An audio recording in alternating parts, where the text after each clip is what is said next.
सलाम, नमस्ते, सत श्री अकाल। मैं हूं रजा और आप देख रहे हैं रजाग्राफी की सबसे खास रिपोर्ट, अंतर्राष्ट्रीय प्राइम टाइम रिपोर्ट। एक वीडियो के अंदर दुनिया की तमाम बड़ी खबर आसान और सिंपल भाषा में आपके सामने।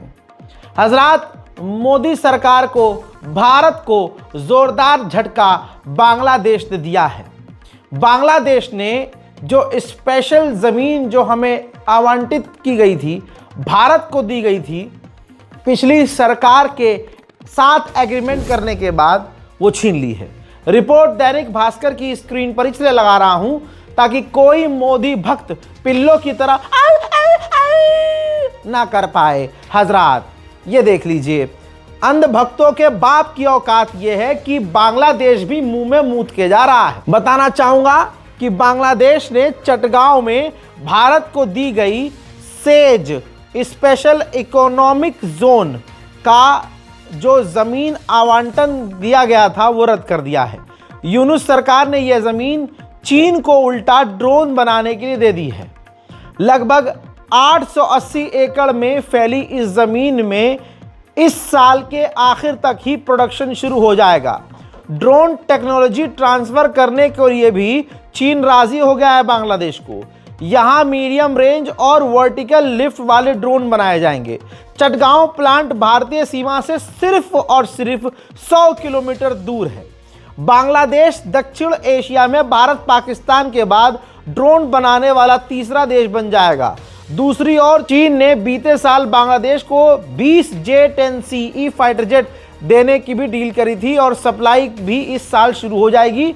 और पैसा लौटाने के लिए, क्योंकि उधारी पर देगा, लंबा समय बांग्लादेश को दिया है। यानी जो ज़मीन हमें ही बांग्लादेश ने बिजनेस करने के लिए, ट्रेड करने के लिए, सामान वहीं बनाकर आगे बेचने के लिए एक अच्छी खासी ज़मीन दी थी, वो हमसे छीन कर चाइना को दे दी है। चाइना वहाँ पर ड्रोन बनाएगा। हजरात, अभी मोदी के जितने पिल्ले थे, एक कानून मोदी लेके आने वाला था, है ना, मोदी सरकार, मोदी को माँ बहन की गालियाँ देने लगी थे। ये अपने भाई जिन्होंने पैदा किया है हिंदू संगठन के और ये भाजपा के लोग, ये अपने पैदा जो बाप किए हैं उनको नहीं कुछ मानते। मोदी एक कानून क्या प्रपोज कर दिया, मोदी को माँ बहन की गाली बक दी इन्होंने। इनकी ये औकात है। हिंदुत्व के नाम पर सिर्फ ये आतंकवाद फैलाते हैं, अल्पसंख्यकों को मारते हैं, लेकिन जब सरकार पलटेगी चेहरे याद रखे जाएंगे। इनके चूतड़ों पर क्रांति चुन चुन कर लिखी जाएगी। देश का बेड़ा गर्क इनके बाप ने भी किया और ये भी कर रहे हैं। आज देखो, चाइना को लाल आंख दिखाएंगे। चाइना को लाल आंख? हजरात, चाइना को लाल आंख नहीं, चाइना को अपनी लाल पीठ दिखा रहे हैं मोदी जी। चाइना जहां भारत के लिए खतरा बन रहा है, मोदी सरकार चाइना से डील कर रही है। आज आप देखिए कि भारत के साथ खड़ा कौन है? कोई नहीं खड़ा। चाइना से हमारा टकराव, पाकिस्तान हमारा दुश्मन, बांग्लादेश हमारा दुश्मन, नेपाल भी हमको लाल आंख दिखाता है, श्रीलंका मदद हमसे लेता है, चाइना के पिछवाड़े में घुसता है। भाई, म्यांमार भारत से दूर है, भूटान भी चाइना की तरफ झुका हुआ है, आज़रबाईजान हमारे खिलाफ है, तुर्की हमारे खिलाफ है। इस पूरे इलाके में बचा अफगानिस्तान, जिसको कल तक योगी सर पर हाथ फेर फेर के, दांत निकाल निकाल कर संसद में जो है आतंकवादी कहते थे। आज वही आदमी अपने चिकाड़े पर हाथ नहीं फेर पा रहा है कि सर पर हाथ फेर कर जरा इधर देख ले कि वही जिसको तो तुम आतंकवादी कहते थे, उसी के साथ तुम्हारी सरकार हाथ मिलाए हुए है। उसी आतंकवादी संगठन की सरकार को तुमने एक्सेप्ट किया हुआ है। वही अफगानिस्तान जिसके परचम पर ला इलाहा इल्लल्लाह लिखा हुआ है, वो भारत की राजधानी दिल्ली में अपना दूतावास खोलकर ला इलाहा इल्लल्लाह मुहम्मदुर रसूलुल्लाह वाला परचम गाड़ कर बैठा हुआ है। तुम मस्जिदों के बाहर से, घरों के बाहर से आई लव मोहम्मद हटाते रहे और तुम्हारी ही सरकार ने तालिबान को हाथ फैलाकर अपने मुल्क में बुला लिया है। हजरात, थूक कर चाटना और चाट कर थूकना दोनों भाजपा से सीख ले। और योगी जी क्या हाल है? बहुत बढ़िया। पूरी दुनिया में उत्तर प्रदेश की किताबें छप रही हैं कि कितनी नफरत, कितना जहर इस सरकार ने फैलाया। हजरात, भारत अकेला पड़ चुका है। बांग्लादेश के चटगांव के इलाके में। भाई ये रही रिपोर्ट। आप हैरत करेंगे कि अमेरिका का डिफेंस सिक्योरिटी एडवाइजर बांग्लादेश के नेवी के कमांडर से चटगांव में मुलाकात कर रहा है। जो चटगांव इलाका भारत के लिए काफ़ी ज़रूरी है। जो ज़मीन बांग्लादेश ने वैसे भी भारत से छीनकर चाइना को दे दी है, वो भारत से सिर्फ 100 किलोमीटर दूर थी। चटगांव भी वहीं आसपास पड़ता है और अमेरिका का नेवी का कमांडर चुपके से इस जगह पर क्या कर रहा है। हज़रात, बांग्लादेश पूरी तरह से भारत के खिलाफ है और डोनाल्ड ट्रंप खुद भारत के लिए अच्छे साबित नहीं बल्कि अंधभक्तों के पिछवाड़े में थूक लगाकर डंडा करके चले गए हैं। यही डोनाल्ड ट्रंप जो अंधभक्तों के बाप का आए दिन अपमान करता है, ये भरोसा करने के लायक नहीं है। भारत की मोदी की विदेश नीति की वजह से आज पूरी दुनिया में हम अलग थलग पड़ चुके हैं। हजरात, सेंट मार्टिन एक आइलैंड है बांग्लादेश का। काफ़ी लंबे समय से शेख हसीना के ज़माने से अमेरिका बांग्लादेश से सेंट मार्टिन उसका आइलैंड मांग रहा था। जी हाँ, और शेख हसीना ने देने से इनकार कर दिया था। और शेख हसीना को डर था कि बांग्लादेश का यह आइलैंड कैसे भी अमेरिका हासिल करने की कोशिश करेगा और उसके लिए रणनीतिक तौर से ज़रूरी है अमेरिका के लिए यह आइलैंड, ताकि यहाँ पर अपना वो सैन्य अड्डा बनाए और चाइना पर करीब से नज़र रखे। अब दोस्तों, खबर ये आ रही है कि बांग्लादेश की ये जो नई सरकार है, ये अमेरिका को सेंट मार्टिन अपना आइलैंड सौंप सकती है। 9 महीने के लिए यूनुस सरकार ने अचानक से अपने ही इस सेंट मार्टिन आइलैंड को बंद कर दिया है। शायद ये इसीलिए बंद किया है ताकि लोगों का इससे ध्यान हटे और चुपके से ये आइलैंड अमेरिका को सौंप दिया जाए। भैया बाप बढ़ाना, भैया सबसे बड़ा रुपया। अभी तक लग रहा था कि तुर्की अपने ड्रोन को मुस्लिम देशों को बेच रहा है, दीनी इस्लामिक कंट्री को मजबूत कर रहा है, लेकिन ना भाई, वो तो बिजनेस कर रहा है। अब बांग्लादेश, अजरबैजान, पाकिस्तान, इन देशों को अपना ड्रोन चिपकाने के बाद अब तुर्की ने अपना ड्रोन श्रीलंका को भी ऑफर कर दिया है। वहीं इंडोनेशिया से $1 बिलियन की तुर्की ने डील की है। $1 बिलियन में तुर्की इंडोनेशिया को वॉरशिप युद्धपोत बना कर देगा। उधर लंबे समय के बाद बांग्लादेश और पाकिस्तान के बीच डायरेक्ट फ्लाइट शुरू हो चुकी है। उधर पाकिस्तान को चाइना ने advance HQ-19 air defence system सौंप दिए हैं। पाकिस्तान को यह डर था कि भारत किसी भी हालत में कभी भी कुछ भी कर सकता है और मोदी सरकार वोट के लिए कुछ खेल कर सकती है। ऐसे में पाकिस्तान चाइना से जल्द एडवांस HQ-19 एयर डिफेंस मांग रहा था, चाइना ने सौंप दिया है। पाकिस्तान की गवर्नमेंट और पाकिस्तान के डिफेंस मिनिस्टर ने आधिकारिक तौर पर कहा है कि अफगानिस्तान की तालिबान सरकार पाकिस्तान के खिलाफ नफरत फैला रहे हैं। ज़रूरत पड़ने पर अफगानिस्तान के खिलाफ ज़रूरी कार्रवाई की जाएगी। पाकिस्तान का बेड़ा गर्क है। सारा पैसा पाकिस्तान हथियारों पर लगा रहा है, जबकि दूसरी तरफ पाकिस्तान के अधिकारी और पाकिस्तान की खुद की ये सरकार मान चुकी है कि भैया हमारा बेड़ा गर्क है। तस्वीर रिपोर्ट आपके सामने। पाकिस्तान की सरकार ने इस्लामाबाद और कराची और लाहौर 3 बड़े एयरपोर्ट को बिडिंग के लिए, जी हाँ, नीलामी के लिए ओपन कर दिया है कि कोई भी इसको एयरपोर्ट को, तीनों एयरपोर्ट को नीलामी में खरीद सकता है।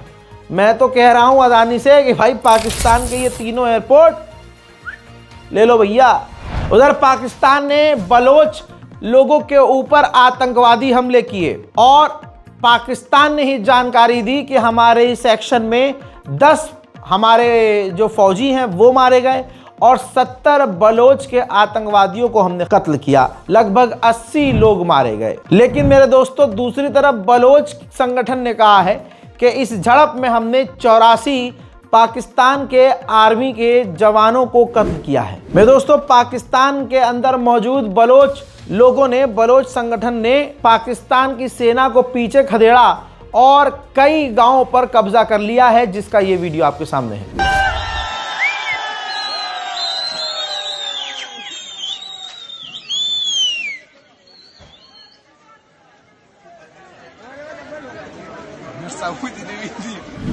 अब दोस्तों बलोच संगठन और पाक आर्मी के बीच खतरनाक झड़प चल रही है, तो लोकल जो आम लोग हैं वो अब उस इलाके को छोड़कर भाग रहे हैं। पाकिस्तान के आर्मी चीफ ने तुर्की के आर्मी चीफ से मुलाकात की है। कहा जा रहा है कि पाकिस्तान और तुर्की डिफेंस एग्रीमेंट में भी साथ हो सकते हैं, लेकिन दूसरी तरफ तुर्की ने ऐलान भी कर दिया है कि हम पाकिस्तान के डिफेंस ग्रुप में जो सऊदी अरब के साथ पाकिस्तान ने किया है हम शामिल नहीं होंगे। इंडियन ओशन में फरवरी के महीने में भारत और रूस की नौसेनाएं एक साथ मिलकर फ्रेंडली ड्रिल करेंगी। उधर में दोस्तों रशियन ऑफिशियल ने खुलासा किया है कि भारत से Su-57 के प्रोडक्शन पर बातचीत चल रही है। खुलासा यह है जो रूस के द्वारा किया जा रहा है कि advance Su-57 fighter jet Bharat के साथ मिलकर हम भारत में ही बनाएंगे और उसकी टेक्नोलॉजी भी हम भारत को ट्रांसफ़र करेंगे, और इस मुद्दे पर भारत सरकार से हमारी बातचीत चल रही है। वहीं पीयूष गोयल हमारे जो ट्रेड मिनिस्टर हैं, उन्होंने कहा है कि यूरोपीय यूनियन से डील करने के बाद अब हम कनाडा, चिली और अमेरिका से भी ट्रेड पर बातचीत करने की तैयारी में हैं। मेरे दोस्तों, विदेश में भारतीय मोदी मोदी चिंघाड़ते हैं, हिंदू विदेश में जाकर मोदी की तारीफ करते हैं, और जाते कैसे हैं रिपोर्ट आपके सामने है। दैनिक भास्कर की रिपोर्ट के अनुसार अमेरिका में डंकी रूट से रोज 65 भारतीय पकड़े गए। साल भर में 23,000 लोग गिरफ्तार हुए। तुर्की और दुबई रूट से अमेरिका में एंट्री का ट्रेंड बढ़ा है, जिसमें हर दिन 65 भारतीय गिरफ्तार हुए हैं। समझ रहे हैं आप? भारत जब तुम्हारा इतना अच्छा है, भारत में एकदम तरक्की हो रही है, मोदी सरकार ने करोड़ों रोजगार हर 2 दिन में दिए हैं, तो सालों तुम अमेरिका डंकी रूट से क्यों जा रहे हो? भारत में आकर मोदी मोदी चीखो ना। प्रधानमंत्री माननीय नरेंद्र मोदी ने फोन पर वेनेजुएला की महिला नई राष्ट्रपति, जो पहले उपराष्ट्रपति थी, उनसे फोन पर बात की है और दोनों पक्षों को करीब आने को कहा है। भारत और वेनेजुएला के रिश्ते को मजबूत करने पर जोर दिया है। मेरे दोस्तों, वहीं भारत पर अमेरिका अब यह दबाव बना रहा है कि रूस से तेल मत खरीदो, आपको अगर तेल खरीदना है तो वेनेजुएला से खरीदो। लिख के दे रहा हूं कि मोदी जी पहली फुर्सत में वेनेजुएला से तेल खरीदना शुरू कर देंगे। सामने से ये 56 इंच की मिट्टी की छाती वाला कहता फिरता है कि 56 इंच की छाती है, लेकिन अमेरिका जैसे ही कुछ बात कहता है, यह आदमी तुरंत वो बात पूरी करता है। आपको पता है यही आदमी कितना गलत साबित हो रहा है आज की तारीख में। एप्स्टीन फाइल एक अंतर्राष्ट्रीय लेवल का जिसकी रिपोर्ट से खुलासा हुआ है, मतलब ये वो बंदा है जो कम उम्र की लड़कियों को बड़े बड़े, यानी ट्रम्प का भी इस फाइल में नाम है, बड़े बड़े नेताओं के सामने पेश करता था। इसने पूरा एक अलग आइलैंड, एक अलग शहर बसाया हुआ था अमीरों की अय्याशी के लिए, और कम उम्र की यानी बच्चियां, बूढ़े बच्चियों को नोचते थे और बच्चियों को वहां लाया जाता था। अब दोस्तों इसमें मोदी का नाम आ गया है। हजरात, एप्स्टीन फाइल में मोदी का नाम आ गया है। रिपोर्ट आपके सामने है, सबूत देख लीजिए। हजरात, अमेरिका के सीरियल रेप, बाल यौन अपराधी और मानव तस्कर जेफरी एप्स्टीन ने 9 जुलाई 2017 को मेल में लिखा कि the Indian prime minister Modi took advice and dance and sang in Israel for the benefit of the US president. यानी प्रधानमंत्री जो भारत का है मोदी, उसने मुझसे एडवाइस ली, एक से एडवाइस ली और डांस किया, गाना गाया इजराइल पहुंचकर अमेरिका के फायदे के लिए, और इसका फायदा भी हुआ और ये प्लान काम कर गया। यानी मोदी एक से एडवाइस भी लेते हैं और भाई अगला अमेरिका को खुश करने के लिए नाचता भी है, गाना भी गाता है। हजरात, इस पर तमाम चीज़ें सुप्रिया, माननीय कांग्रेस की प्रवक्ता सुप्रिया जी से सुनिए कि मोदी जी का कारनामा क्या है। इससे पहले आपको मोदी के बारे में ये भी सुनने को मिला होगा, गूगल भी कर लीजिएगा, कि ये वो आदमी है जिसने सीएम रहते हुए एक लड़की के ऊपर जासूसी करवाई, स्टेट के बाहर भी उसका पीछा करवाया। और कपिल मिश्रा जब विपक्ष की पार्टी में, आम आदमी पार्टी में था, तब उसने ये भी जिक्र किया था कि मोदी की सीढ़ी भी है और लड़की का पीछा करवाते थे। वो कौन सी लड़की थी जिसके लिए मीटिंग छोड़कर मोदी जी अपने होटल चले जाते थे और अपनी सिक्योरिटी गार्ड से कहते थे कि अब मुझे डिस्टर्ब मत करना। छी छी छी। बीवी इसीलिए नहीं रही होगी और बीवी इसीलिए पसंद नहीं थी इस आदमी को। अब सुप्रिया जी को सुनिए। ये कितना शर्मनाक है, इसका अंदाजा आप खुद लगाइएगा, जो कुछ बातें मैं अगले कुछ मिनटों में कहने जा रही हूं। एप्स्टीन फाइल्स में अब भारत के प्रधानमंत्री नरेंद्र मोदी का नाम आ गया है। अमेरिका के सीरियल रेपिस्ट, बाल यौन शोषण के अपराधी, मानव तस्करी के अपराधी जेफरी एप्स्टीन ने 9 जुलाई 2017 को एक मेल में लिखा, the Indian prime minister Modi took advice and danced and sang in Israel for the benefit of the US president. They had met a few weeks ago. It worked. मतलब Epstein का साफ कहना है कि नरेंद्र मोदी ने मुझसे सलाह ली और अमेरिकी राष्ट्रपति के किसी फायदे के लिए इजराइल में जाकर नाचे और गाए और यह काम कर गया। कुछ तारीखें सुनिएगा। प्रधानमंत्री मोदी 4 से 6 जुलाई 2017 के बीच इजराइल के दौरे पर थे और एप्स्टीन ने यह मेल उसके ठीक 3 दिन बाद लिखा। इजराइल दौरे से पहले 25 से 26 जून 2017 में मोदी अमेरिकी राष्ट्रपति ट्रंप से मिलने अमेरिका गए थे। इन कड़ियों को जोड़िए तो समझ में आता है कि मोदी जून 2017 में अमेरिका गए, वहां एप्स्टीन की सलाह ली और इसके एक हफ्ते बाद 4 से 6 जुलाई वो इजराइल पहुंचे, जहां पर सलाह के मुताबिक वो नाचे गाए और उनका काम हो गया। मतलब साफ है कि प्रधानमंत्री मोदी का जेफरी एप्स्टीन के साथ एक गहरा और शायद पुराना नाता है, जो भारत के लिए शर्मनाक है। भारत जो दुनिया में नैतिकता की, गरिमा की, प्रतिष्ठा की धुरी है, उसको आपने तार तार कर दिया। और अब आप चुप नहीं रह सकते, आपको जवाब देना होगा कि जेफरी एप्स्टीन जैसे दुष्चरित्र और घिनौने आदमी से आपका रिश्ता कैसे है। आप ऐसे आदमी से किस बात की सलाह ले रहे थे? आप अमेरिकी राष्ट्रपति के कौन से फायदे के लिए इजराइल में नाच और गा रहे थे? और एप्स्टीन ने जो अंत में लिखा है, इट वर्क्ड, इसका क्या मतलब है? आपको इस बात का जवाब इसलिए देना पड़ेगा क्योंकि देश आपसे जवाब मांग रहा है।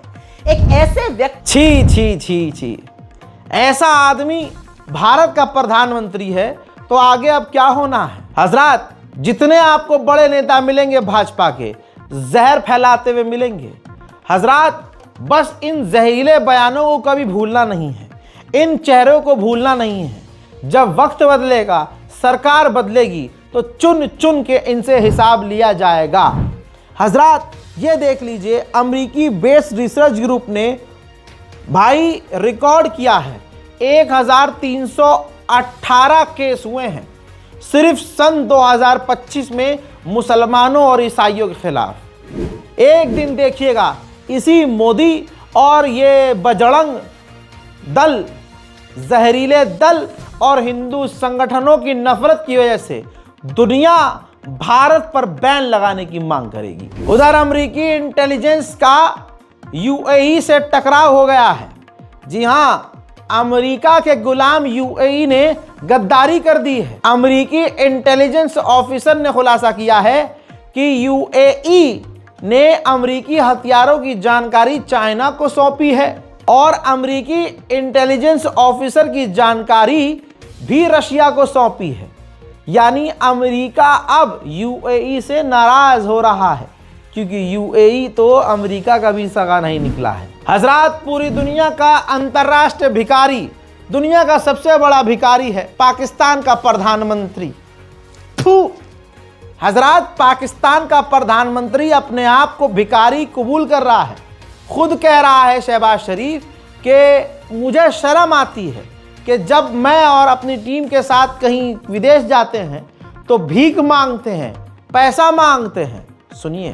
फिल्म है, मैं यहाँ पर बगैर किसी लगी लपटी के आपको बताना चाहता हूँ कि मैं भी और खामोशी के साथ फील्ड मार्शल हम कई ममालिक में गए और उनसे कहा कि IMF का प्रोग्राम है, ये हमारा एक्सटर्नल गैप है, आप इतने बिलियन डॉलर दे दें, आप इतने बिलियन डॉलर दे दें।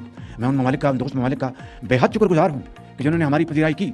लेकिन आप जानते हैं कि जब कोई किसी से मांगने जाता है तो अपनी इज्जत नफ्स के ऊपर वो उसकी कीमत उसको चुकानी पड़ती है, कॉम्प्रोमाइज़ करना पड़ता है। और फिर बाद में कोई ऐसा कहीं से ख्वाहिश आ जाए तो उस ख्वाहिश को वो कितनी भी वो उसको इम्प्लीमेंट करने का कोई जवाब ना हो, आप उसका बोझ लेते हैं।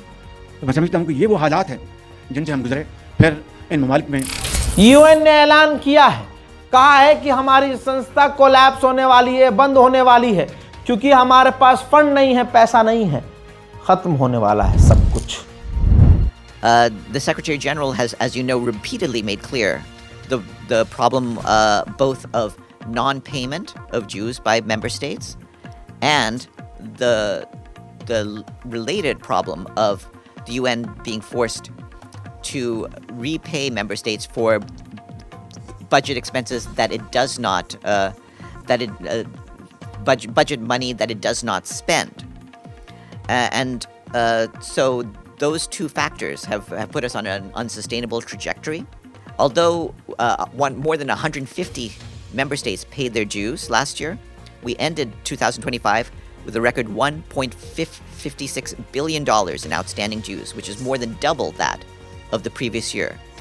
So unless either the payments come in, बौखलाए ट्रंप ने जब देखा कि तमाम दुनिया के टॉप लीडर चाइना से मिल रहे हैं, तो ट्रंप ने कहा कि दुनिया के जो टॉप लीडर चीन से जाकर मिल रहे हैं, शी जिनपिंग से, याद रखना चाइना तुम्हें सस्ता चीन का प्रोडक्ट ही दे सकता है और सस्ती दोस्ती दे सकता है, इसके अलावा कुछ नहीं। वहीं चाइना ने अंतरिक्ष में इस बीच रॉकेट लॉन्च किए हैं।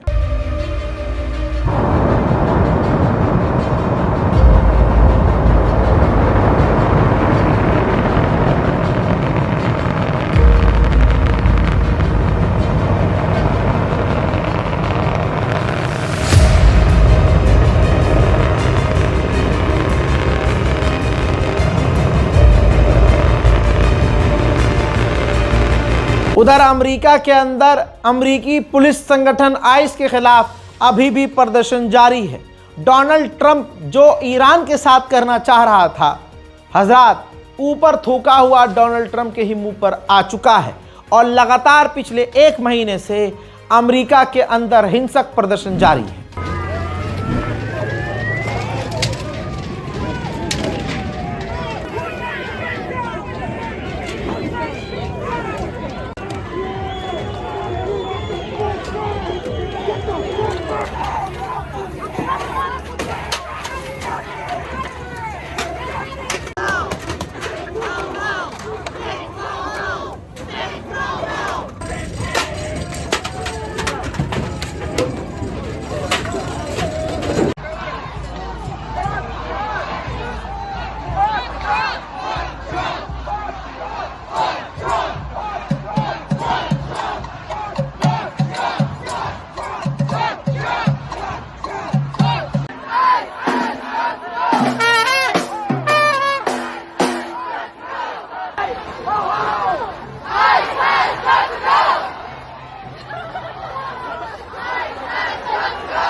इन तमाम प्रदर्शन के बावजूद जिद्दी अमेरिकी राष्ट्रपति ट्रंप ने कहा कि आइस को मैं मिनेसोटा के इलाके से नहीं निकालूंगा, जिसकी वजह से अब ये प्रदर्शन और तेज हो सकते हैं। हजरात, मिनेसोटा के इलाके में आतंक फैला दिया।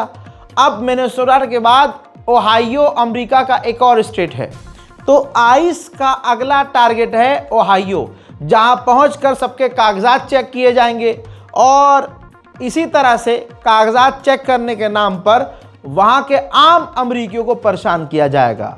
और बताना चाहूँगा कि पूरी दुनिया देख रही है कि अमेरिका के आइस के खिलाफ पूरा अमेरिका है, और जो चीज़, जो मंजर ईरान के अंदर देखना चाहता था अमेरिका, यानी डोनाल्ड ट्रंप, वो चीज़ खुद अमेरिका में हो रही है। उधर अर्जेंटीना और अमेरिका के बीच डील हो गई है। अर्जेंटीना मान चुका है कि आपके मुल्क में जो भी अर्जेंटीना के नागरिक घुसे हुए हैं उनको आप निकाल दीजिए, हम उनको कबूल करेंगे और अपने मुल्क में बसाएंगे। उधर डोनाल्ड ट्रंप की हरकतों की वजह से उसके बेस्ट फ्रेंड भी उससे दूर हो रहे हैं। कनाडा के बाद ब्रिटेन के प्रधानमंत्री चाइना पहुंच गए हैं। चाइना की गवर्नमेंट से मुलाकात की है, ट्रेड पर बात की है, फ्री वीज़ा पर बात की है। सिर्फ इतना ही नहीं, फिर बरतानिया के प्रधानमंत्री चाइना के बाद सीधा जापान पहुंच गए हैं। जापान से भी मुलाकात करने के बाद उन्होंने ट्रेड पर बात करी है, फ्री वीज़ा पर बात करी है, कॉपरेशन की बात की है, ट्रेड के साथ साथ कई अहम डील पर बात की है।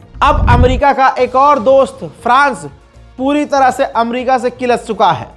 हजरात, आज पूरी दुनिया में जो कुछ भी मोबाइल के अंदर, कंप्यूटर के अंदर आप देखते हैं सॉफ्टवेयर, वो सब अमेरिका का है, जिसकी वजह से आज जासूसी का डर सब जगह है। तो फ्रांस ने माइक्रोसॉफ्ट अपने तमाम ऑफिशियल को मना कर दिया है कि अमेरिकी सॉफ्टवेयर अपने लैपटॉप में ऐप इस्तेमाल आप मत कीजिए, चाहे वो माइक्रोसॉफ्ट क्यों ना हो। माइक्रोसॉफ्ट के कई सारे, जैसे वर्ड है, पावर है, एक्सेल है, कई सारे ऐप होते हैं जो दफ्तरों के अंदर इस्तेमाल किए जाते हैं।